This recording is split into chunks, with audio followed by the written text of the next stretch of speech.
अब बात कॉमेडी के नाम पर परोसी जा रही उस फुहड़ता की जिसने सोशल मीडिया से लेकर समाज के हर वर्ग में आक्रोश पैदा कर दिया है। नाम है प्रणीत मोरे। खुद को स्टैंड अप कॉमेडियन कहने वाले इस शख्स को जब तक अपनी घटिया बयानबाजी पर वाहवाही मिल रही थी, ये हंस रहे थे, लेकिन जैसे ही कानून का हंटर चला तो इन्हें माफी की याद आ गई। डर्टी टॉक वाली चाल जब उल्टी पड़ी तो कहने लगे, मैं इसी नफरत के लायक हूं। मुझे ऐसा लगता है ये हेट मैं डिजर्व भी करता हूँ। क्या इसके दिमाग में कुछ नहीं है? तो इंसान बन के दिखाऊंगा।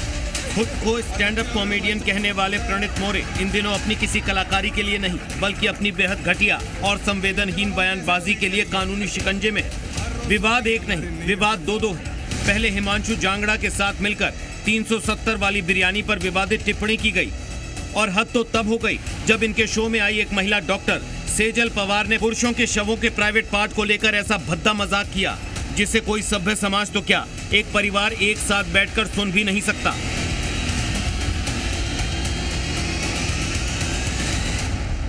विवाद नंबर 1, 370 वाली बिरयानी पर आपत्तिजनक टिप्पणी। विवाद नंबर 2, डॉक्टर सेजल पवार का शवों के प्राइवेट पार्ट्स पर भद्दा मजाक। कॉमेडी के नाम पर अश्लीलता परोसने का यह धंधा जब बढ़ा तो डॉक्टरों की संस्था ने इस पर कड़ी कार्रवाई की मांग की। चौतरफा घिरने के बाद तीनों आरोपियों पर एफआईआर दर्ज हो चुकी है। मनोरंजन की आड़ में मर्यादा की धज्जियां उड़ाने वालों पर अब कानून का शिकंजा कस चुका है। राष्ट्रीय महिला आयोग यानी एनसीडब्ल्यू ने इस मामले का स्वतः संज्ञान लिया है। महिला आयोग ने प्रणीत मोरे और हिमांशु जांगड़ा को नोटिस थमा दिया है। 22 जून को इस मामले की सुनवाई होगी। क्योंकि उस लड़के से जब मैं पहले गुस्ताखी और जब बवाल हुआ तो सीधे पैरों में आ गए। पुलिस और महिला आयोग के एक्शन की आहट पाते ही प्रणीत मोरे ने एक वीडियो जारी कर बिना शर्त माफी मांगी है। और मुझे लगता है ये मेरी काफी बड़ी गलती थी। मैं चाहता था तो मैं उसको वहां पे रोक सकता था या स्टैंड ले सकता था, बट जो मैं नहीं कर पाया। मैंने उसको एक प्लेटफॉर्म दिया जिसकी वजह से ये चीजें इतनी एस्केलेट हो गई। तो जिनको भी इस वजह से हर्ट हुआ है उन सब से मैं माफी मांगना चाहता हूँ। मोरे ने माना कि वो व्यूज की भूख में अंधा हो चुका था। चलिए अब आपको मोरे के कबूलनामे के बारे में बताते हैं। प्रणीत मोरे ने कहा, मैं नफरत के लायक हूँ। अपमानजनक बातों पर मैं हंसा था, मैं उसे रोक भी सकता था। मैं माफी मांगता हूँ, जांच में सहयोग करूंगा।